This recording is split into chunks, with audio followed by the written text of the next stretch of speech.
Sun is good for you. It's vitamin, especially afternoon sun, isn't it?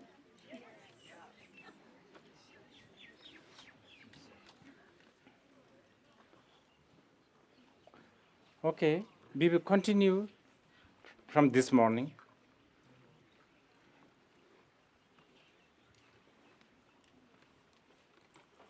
We are going to talk about distractions.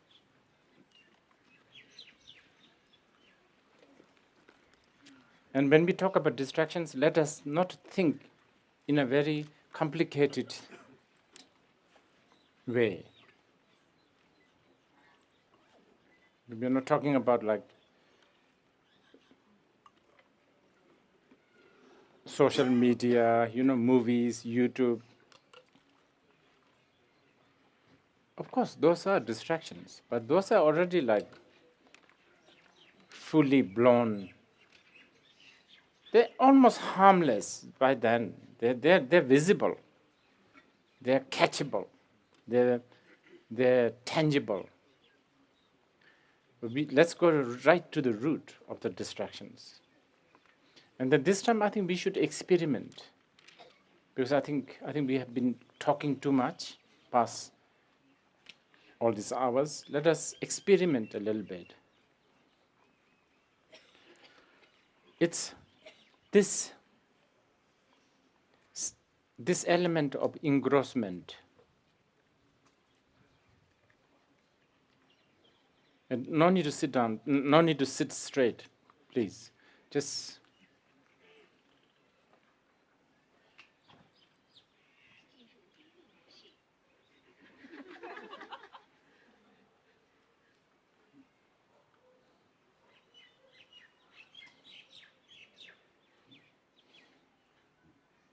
I'm sure you are occupied already. I'm quite sure you are already engrossed on something that you don't even know. You can sort of vaguely recollect. It's not fresh,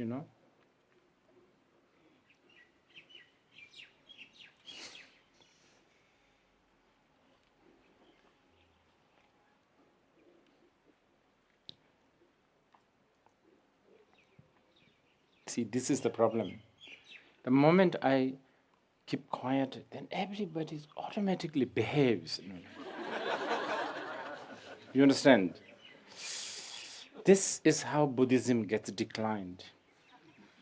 This is how Buddhism gets reduced to sitting straight, not eating meat, smile, and be mindful. Wow, you are missing a lot.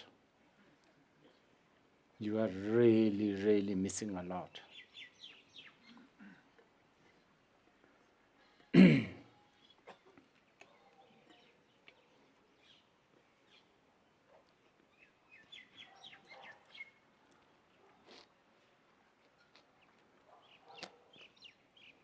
Yeah, can you see?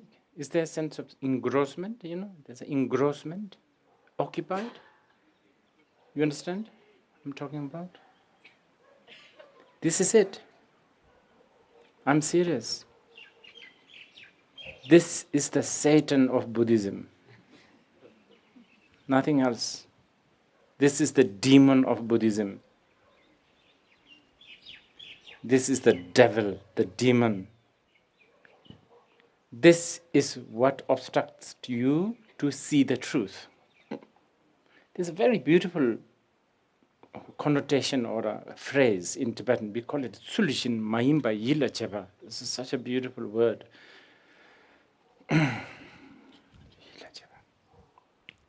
Sort of conceiving in a very, very rough and very mediocre translation.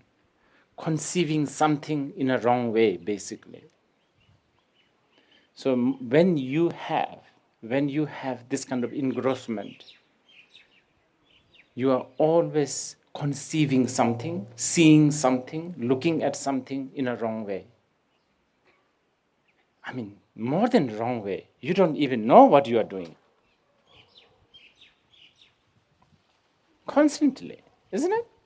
Constantly. In fact, this numbness is kind of nice for, if you are, remember, admirer of Buddhist and admirer of Buddhist,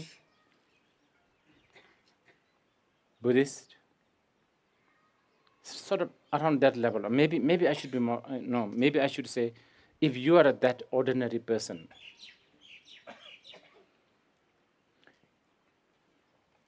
that numbness is what we like. We actually like the taste of numbness. I think, it's like sleeping pills, Panadol. Makes you dim, basically. And it's nice when you are dim, when you are kind of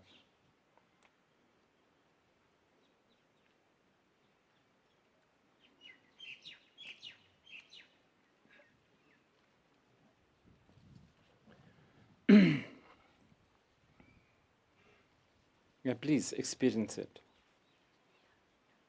The breeze, the heat of the sun, the birds, the paraglider, whatever.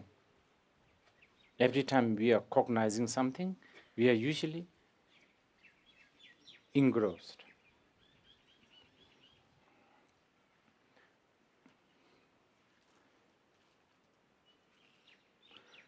This engrossment, this engagement, this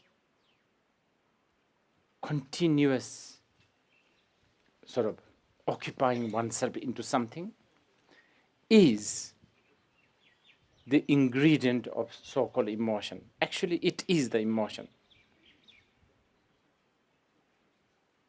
When this numbness, when this engrossment is slightly assertive, when your numbness is functioning as an assertive, wanting to make a point, then that's called anger, usually. And that's it. Other than that, there is no such thing as anger, independent. It's basically a distraction. It's basically a numbness, basically an engrossment, but with a wish to assert, making a point. So, sort of very, very roughly, I'm not doing, if you want to know more about this, please ask these guys. Based on the Abhidharma Kosha, they very good explanation. And this numbness, when this numbness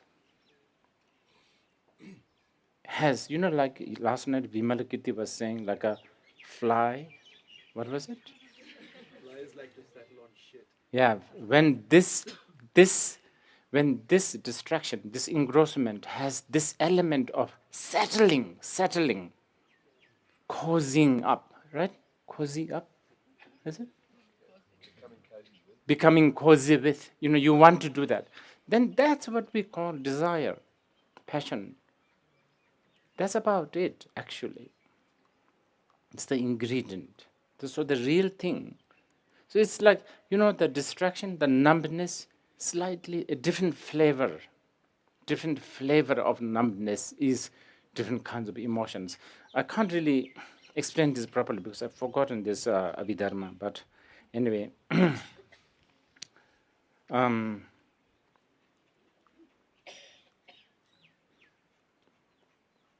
when this distraction has the element of indifference, but in a sort of very negative and diluted and dull way, then that's called ignorance.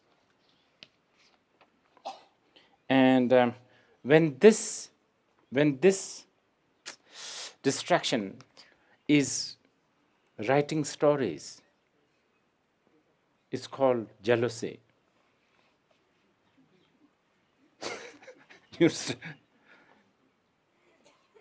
And when this distraction is comparing, that's about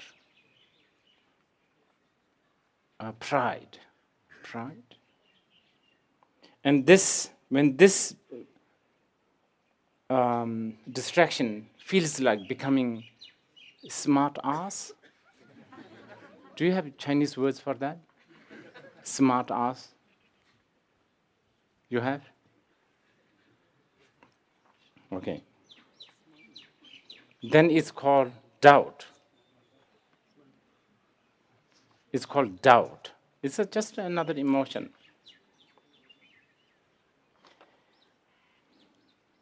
Now, the worst one. This is the worst manifestation. Hue, color, hue, taste, style, mood. I don't know what you can use any of these words. When the mood of this distraction is something to do with happy with one's own voice, happy with one's own voice, liking to hear your own voice, so to speak, that's basically what we call wrong view. This is something you have to be really, really careful of, my dear ones. This one, really. This is the worst. All the others are okay. According to the, what is it, Tungsha, there's a sutra where, 35 Tathagatas, there's a sutra of 35 Tathagatas, and there is really clearly described. Of all that, actually, most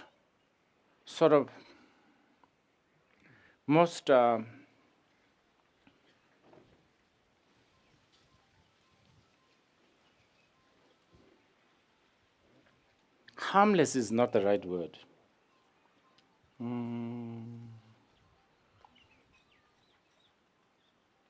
Most useful of all these emotions, most useful for the time being is desire, and most destructive sometimes is anger, and even more than that is lokta, which is wrong view. That's a tough one. It's slightly difficult to explain this one. Anyway, and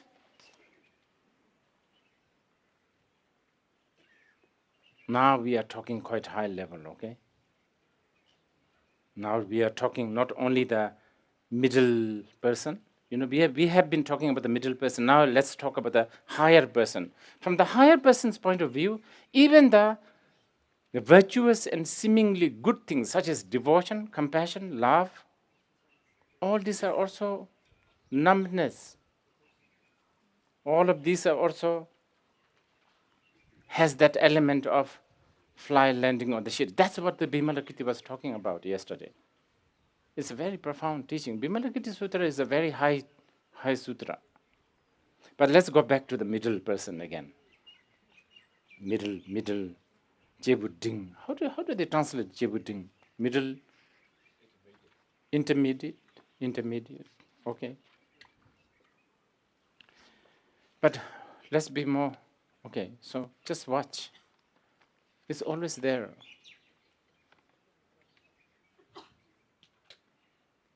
Just not knowing what you are thinking, or not really sure what you are thinking.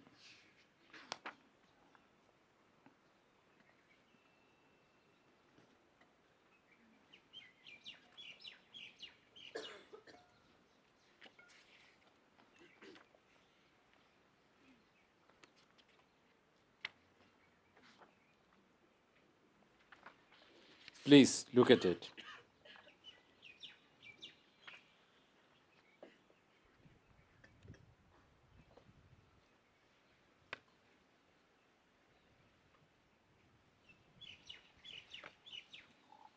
Okay, let's look at it more seriously with some sort of a ritual and some sort of a form. This might help you. It does. Okay, let's put your hands like this, sit straight. It will help you to know, okay, the idea is not to really, idea is to recognize how much you are distracted. Okay? Okay, let's start.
Very good.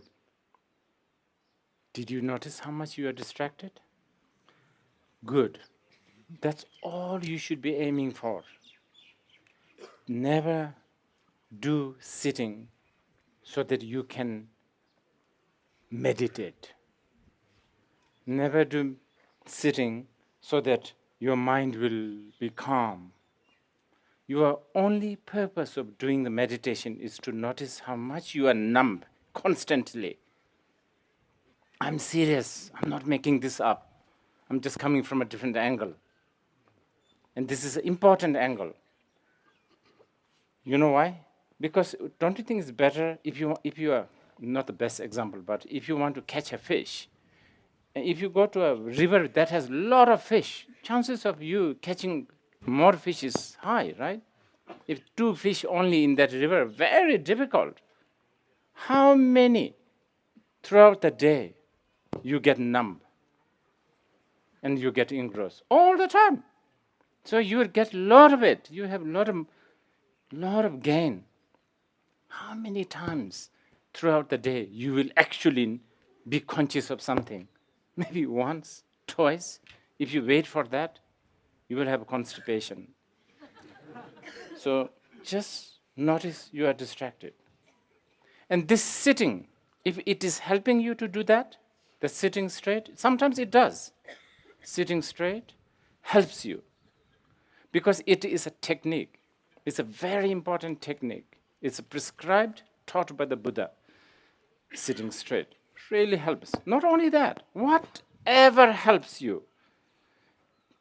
I've listed a few things coming from Longchenpa, for instance.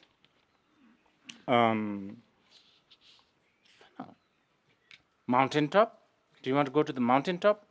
Climb this mountain just to see how you are distracted once you reach on the top? Few minutes. Whole day walk up. Sit up there and then notice how distracted you are. Fantastic. Really. Mountaintop, under tree is supposedly good. Under tree. And by the bank of river, the Ganges, supposedly really good. Cemetery.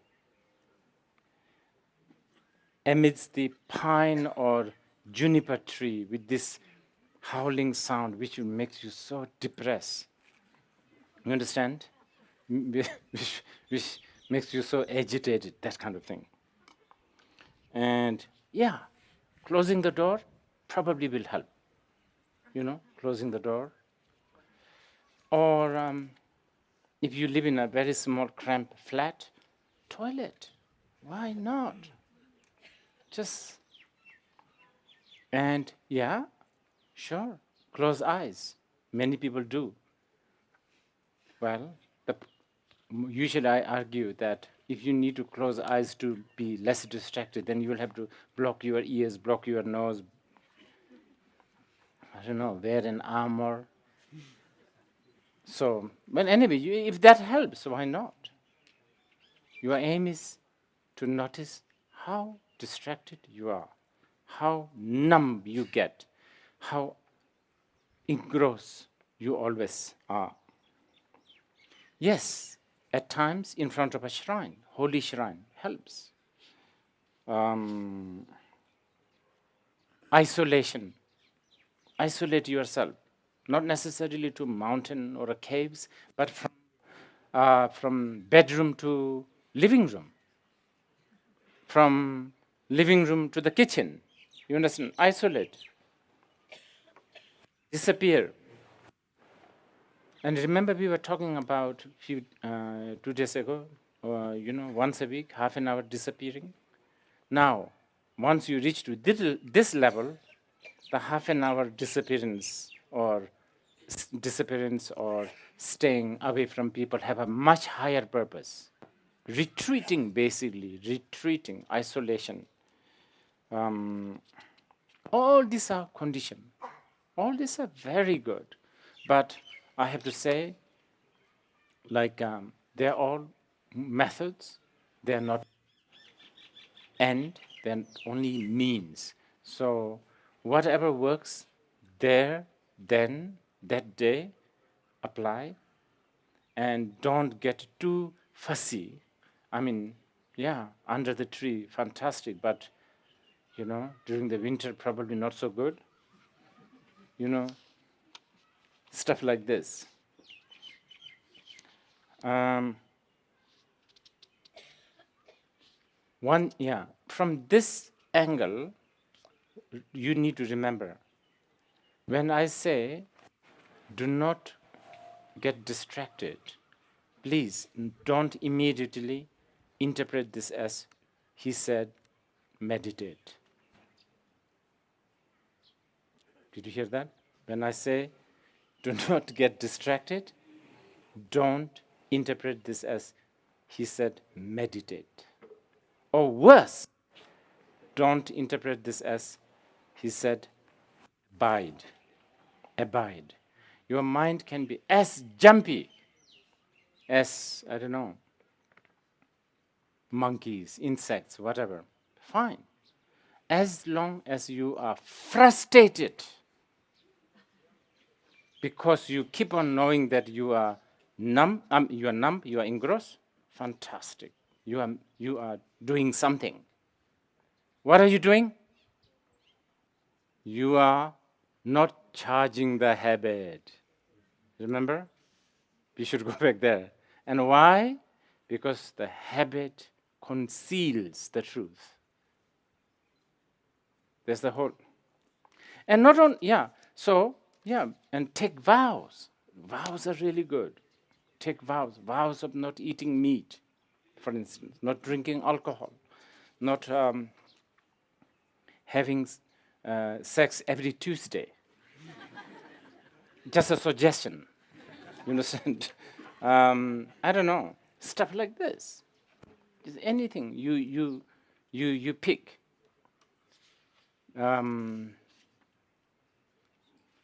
And again, going back to yes, engaging into the meritorious action.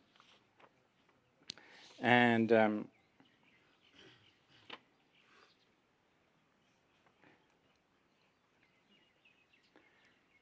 not only you should apply all the methods that I was just mentioning, but also since we are talking about intermediate, yeah, middling, intermediate, yeah, yes, okay. I don't like the word lower so much. That's the thing. We have to be very careful with these things because there's so many lawyers here. Okay, middling. Okay. Anyway, so if you are that kind of person, also it's important to sometimes hear and contemplate on what we call Nyanmongpi, the downfall of emotions. You should really actually create animosity towards emotion. Okay, we are not talking about, so don't bring up the higher attitude here. You should bring these emotions, these emotions, they drag me here, they drag me there. These emotions, they make me numb. These emotions, they conceal the truth, so on and so forth. You look down at the emotion. You should also hear and contemplate the result of the emotion, which is suffering. You should be disgusted, you should be afraid, you should be cautious of the suffering, so on and so forth.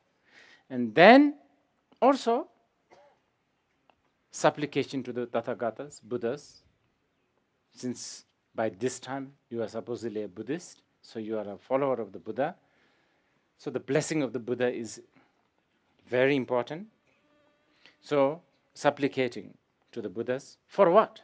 So that you will recognize whenever you are distracted. Beseech for the blessing so that you will recognize every time you are distracted. So that you will always be in panic. You are sort of always in panic that you are distracted. You will be distracted. Something like this. Sort of worry, concern, on the edge, frantic. You should be you should be always on the edge, frantic. Yeah, you should be stressed. You should be stressed that you are getting distracted. I'm serious. Yeah. It will only do good, this kind of stress. It's like a, Thai massage. It's so painful when they do it. But it helps, isn't it? Pulling and pulling and cracking and all of this. Stress.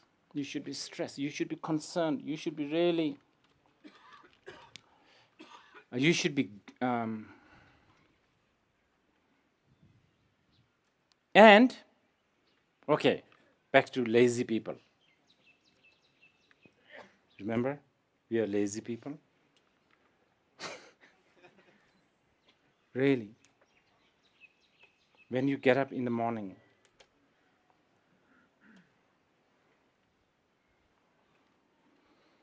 as you get out from the bed, momentarily, if you are aware of your numbness, your engrossment, consider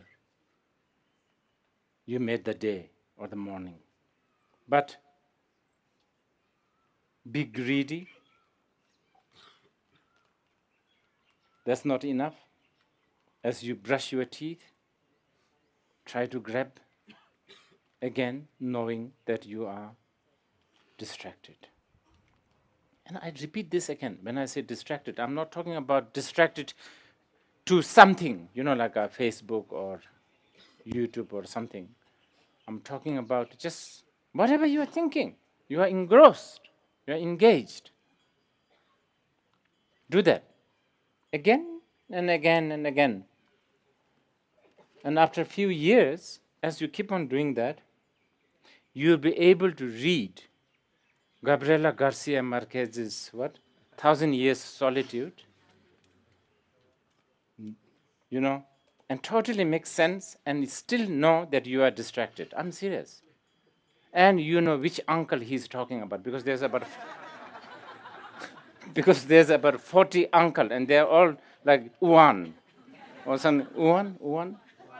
Yeah, one, this, one, that, this. You can still make sense. And then you keep on doing it. You keep on doing it. And as you keep on doing it, somebody praises you because you are not engrossed, you are not hooked. Somebody criticizes you, you are not hooked, you are not engrossed. Like an echo.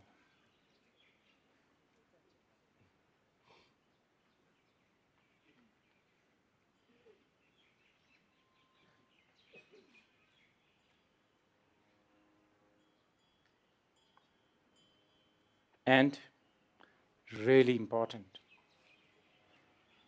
do it without a specific posture. It's called post-meditation practice.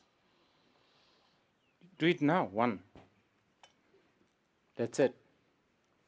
Good enough. Okay, do it again.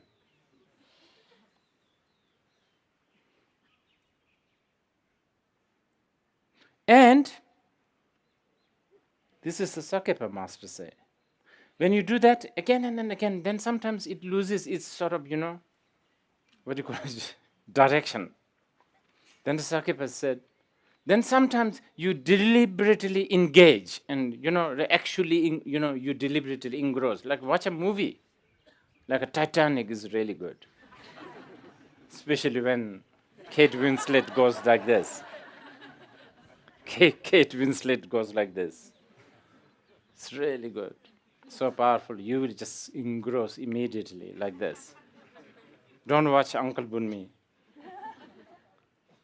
Or eat something like really, like, I don't know, chili or something like this.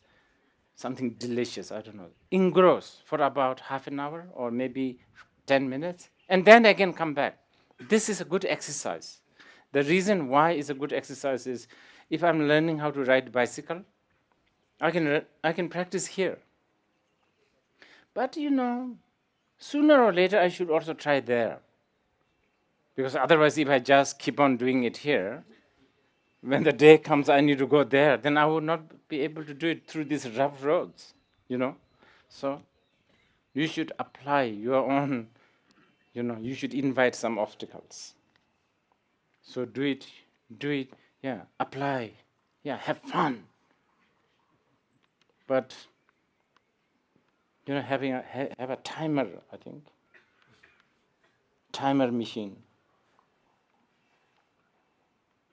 When the time's up, go back to watching the engrossment.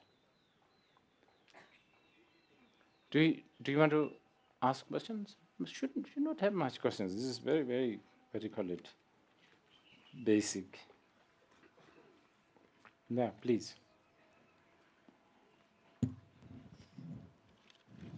Thank you, Rinpoche. I have a question, which is, if I really try to keep this be aware in the daily things instead of meditation on the cushion, then I found that when I really, if I want to handle some worldly things as well as keep aware, then I become very low efficiency.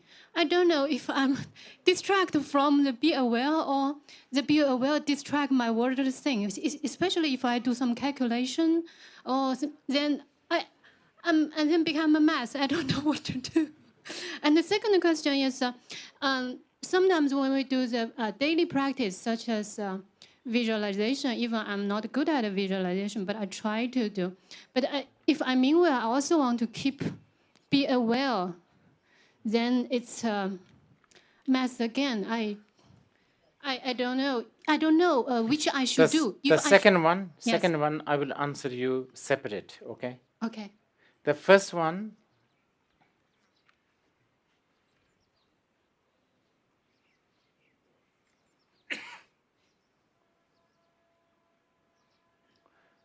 My advice is, well, okay, before the advice, I will make a statement which is, I'm happy that you are experiencing this, because that means you are doing this. You are actually practicing.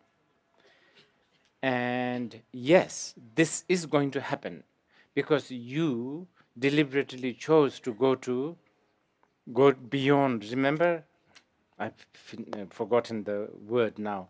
You don't want to just see this nearby. You are now also beginning to see the other side. So now there's a war between the other side and this side. So that's going to bother you for some time. But don't worry. Keep on doing it. Keep on doing it. Then what will happen is you will reach to the other side, or even not necessarily completely, but you become more and more comfortable with the other side. Then you will know how to play the game of this side also. You understand? That's a really good one. You need to know how to play the games. You know, then you can play all these games. You know, like squeaking. You know, all these things. You can do it. It really works. Thank you very much.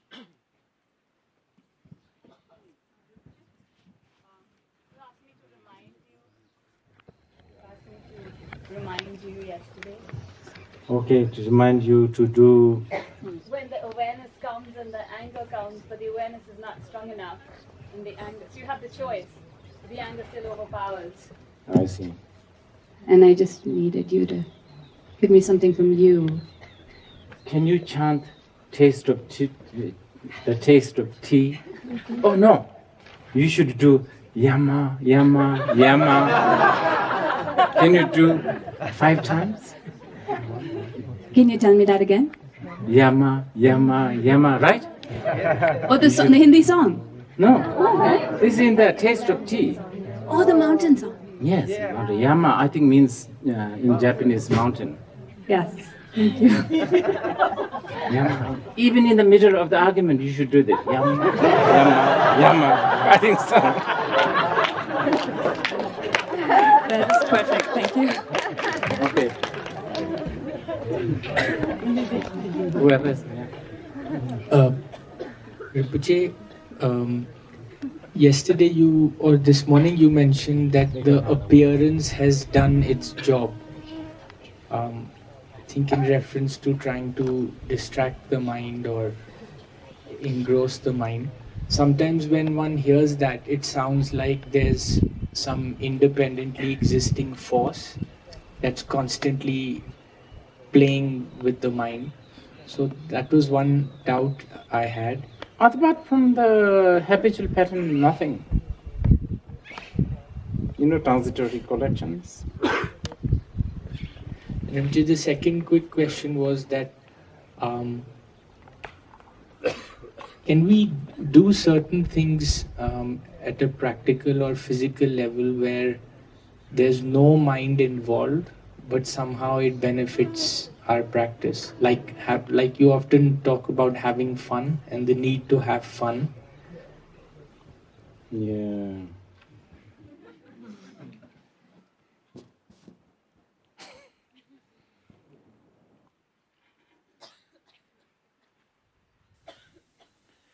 Well, of course, mind will always involve, isn't it? I mean, without the mind, your body is just like a dead body.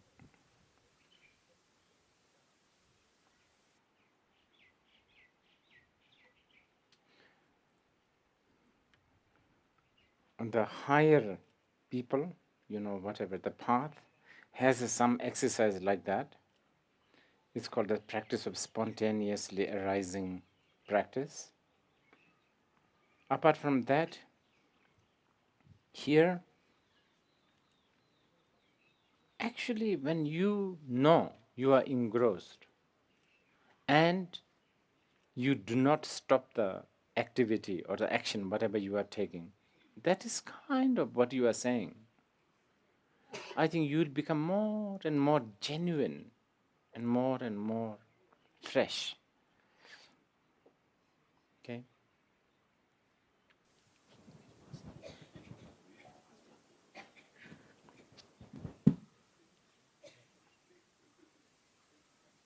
任文谦你好，我有一个问题，就是，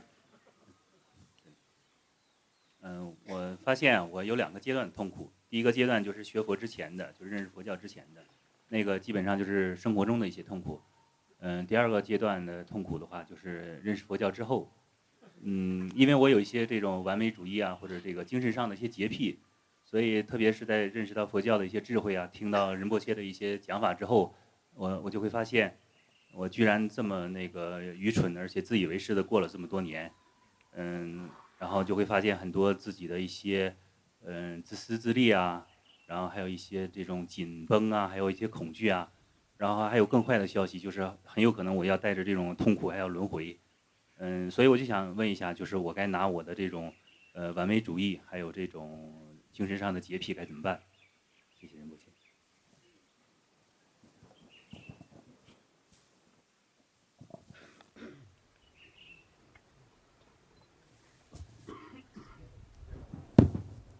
So he found that he has 2 stages of suffering before he learned Buddhism. He has some sort of daily life sufferings, and after he became a Buddhist, he also found that due to his perfectionism and he spiritually he also has a lot of mandates, basically perfectionism also. So he realized that he's lacking of wisdom. He's being so ignorant and living for so many years. He's being selfish and he's very tight. He has fears. All this also causes him sufferings. And on top of that, he's afraid that he will be like this and go into the next life.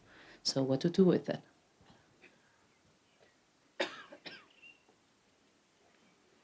Come to India sometimes.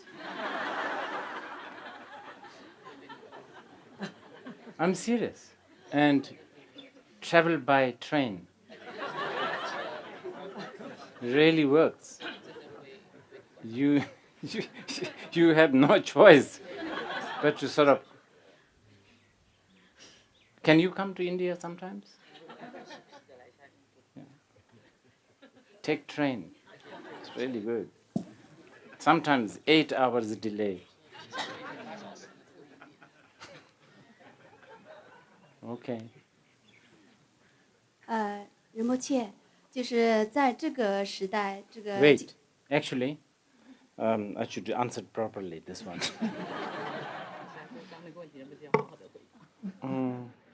Perfection should not be taken negatively. It can be very good.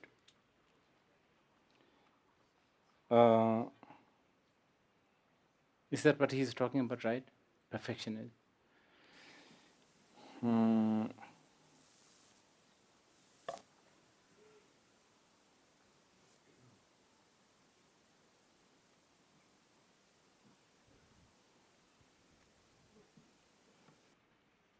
In the spiritual path,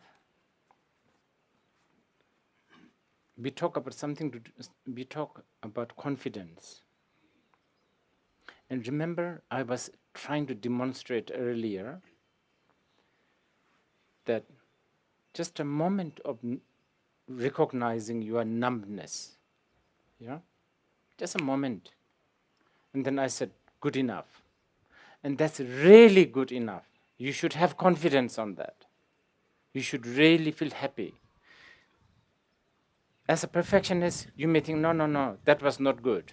Let me really recognize this, engrossment. Chances are you are not doing it. You will not do it. It's not fresh anymore. So the confidence and the humility, wow, those two needs to go together. Humility and also sort of insatiate, you should be greedy, basically. You should want to do more. Okay, the next question.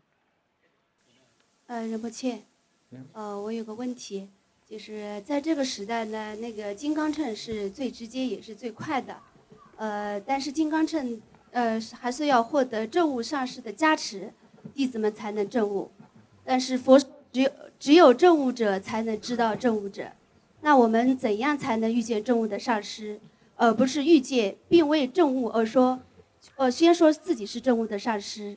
因为这个时代自称证悟的上师很多，一些成就的上师反而说自己还没有证悟。如果我们想去分别上师是否证悟的话，是不是又在二元分别？还是不管上师是否证悟，我们视师如佛就行了？恳请仁波切开示一下。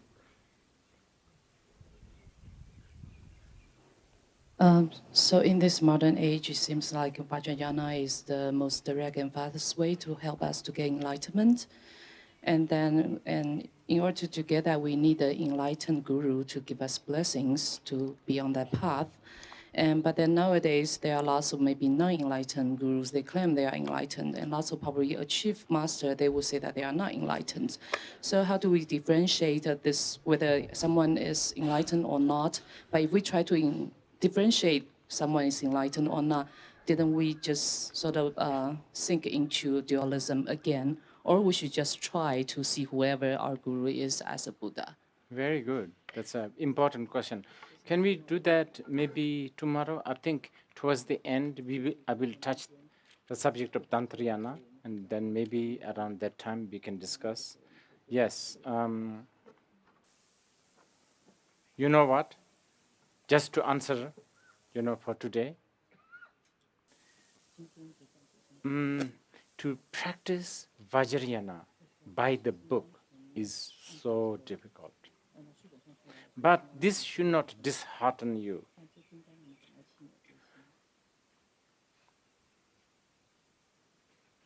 We should aspire, pray,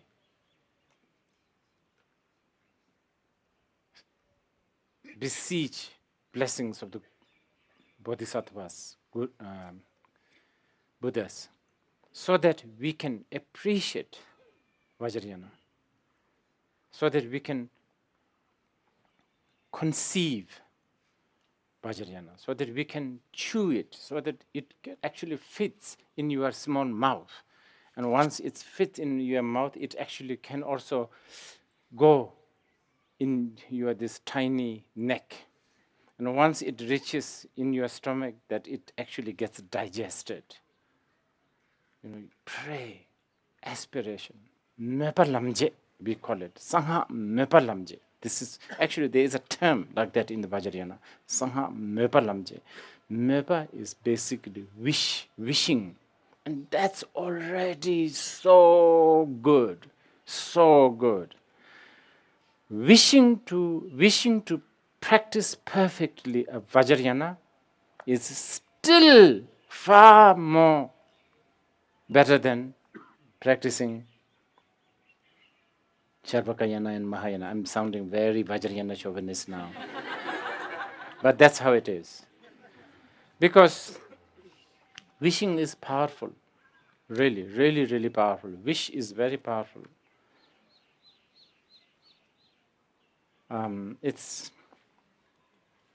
Yeah, but I think we will talk about that a little bit tomorrow. Do you want to ask a question? Who has the mic? Oh, okay. 我还有一个就是关于这个禅宗的证悟，禅宗的证悟里面说到，它的成是自信即是佛嘛，然后这个听起来也很美妙，但是好像也需要证悟的禅师和具备上等根器的弟子，好像这个时代我们不是这样根器的人，而且这样的禅师也很少。那这样的话，正统的禅宗是不是会衰弱或渐渐失传？曾经有一段我对禅宗是特别的向往。She's asking about the Zen Buddhism school. In the Zen school, they say that the nature of your mind is Buddha itself. But in order to have the Zen style enlightenment, you also need an enlightened teacher, and you also have a sharp faculty students. But it's hard to get these two things in this modern age. So is it gonna causing the Zen school to be, how do you say? I don't know whether Zen really insists on you having a enlightened master. This one we need to really think about it. But along that line, actually, let me answer one question. There was a question whether three yanas share the same view. Okay? I think here, I think the person is talking about Sharvakayana, Mahayana, and the Vajrayana. So, yes, they do. Okay? But when we talk about the four seal is the language of the Mahayana. But this will not really hinder anything. In the Sharvakayana and the Pratyekayana, they have three seal. It's quite a big subject. You see, in the Sharvakayana level, they talk a lot about liberation, moksha, prati moksha, they call it moksha. They really have a, describable, amiable moksha, liberation.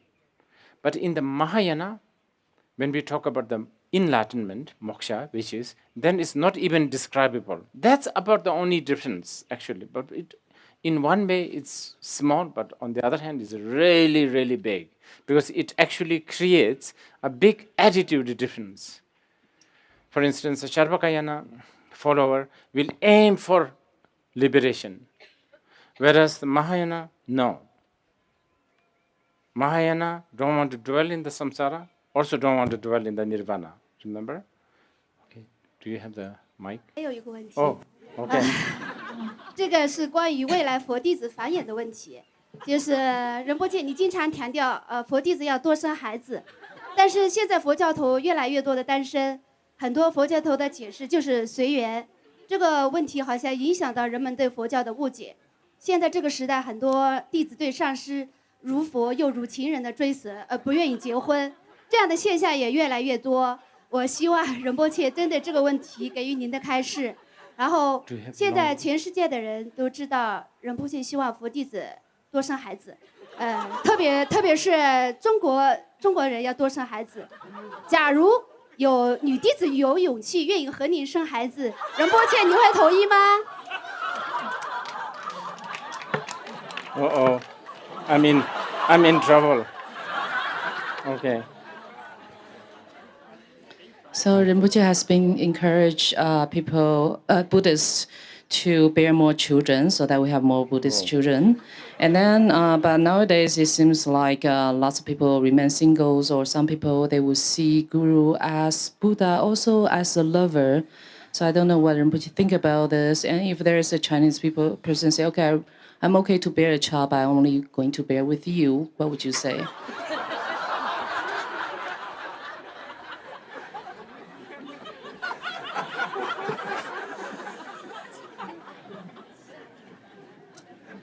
I think people should have, Buddhists should have lots and lots and lots of children. I really encourage. And let me think about whether I should store, what do you call it? A sperm bank? What? Let me think about it. It's interesting. Let me think about it. Probably I can sell garage sale too.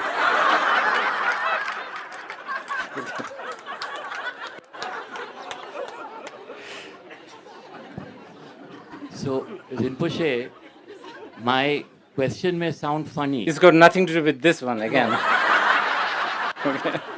Actually, it's quite the opposite. It may sound funny, but these are some thoughts which are coming to my mind. Now that I've crossed 50, I've also crossed 60, nearing 70.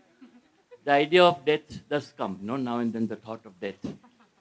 But I'm not at all, that idea of death doesn't cause any fear. Because I'm convinced there is rebirth, so it's just getting into a new life. But what really frightens me is, oh my God, now you're born again, potty training, go to kindergarten, go through school, all those Hindi teachers, learn Hindi poetry. That just blows my mind. I mean, I don't want to be reborn because I can't go through all this shit again, And then? But so I am just hoping, how can one be lotus born? At the age of 16, I don't mind taking rebirth, Should come at the age of 16. Then I can handle life. What if I don't have the intelligence I have now? If teachers will brainwash me, I'll just be a dodo, So, I see. I mean, so on the one hand, rebirth is a nice antidote, at least in the relative sense, for death. But then rebirth comes with all these, all this baggage. This is why the Nagarjuna is more afraid of rebirth. Oh, Because he was Indian, remember? Yes. but what is the antidote to these? Because I know we have to take. I'm not going to get liberated in this lifetime. I mean, 99%. So, so I'll have to take rebirth. So how does one get over these thoughts? I think you should follow our Finnish guy. Okay. I can almost see you two together. Okay. Okay. What do you mean? No, you know that thing from Hamlet? Yeah. To die, to sleep, to die, to dream perchance. Aye, that's the rub. For in that sleep, who knows what dreams may come. So, that's the rub. I see. Okay. Thank you. That was all. How to get rid of these thoughts. And be happy about rebirth. No, I think it's a really good thought. You should keep it. I'm really impressed that you have this thought. It's coming more and more I'm going now. to put it down in our new Ngondro book. You understand? Yeah. That's a scary thought that you have. That's a really, yeah. Wow. Kindergartens. And the high schools. Hindi teachers, they used to just come with the ruler and... I see. Okay, I think we will stop here today. Sorry, so can you do this tomorrow? Yeah, okay. Thank you.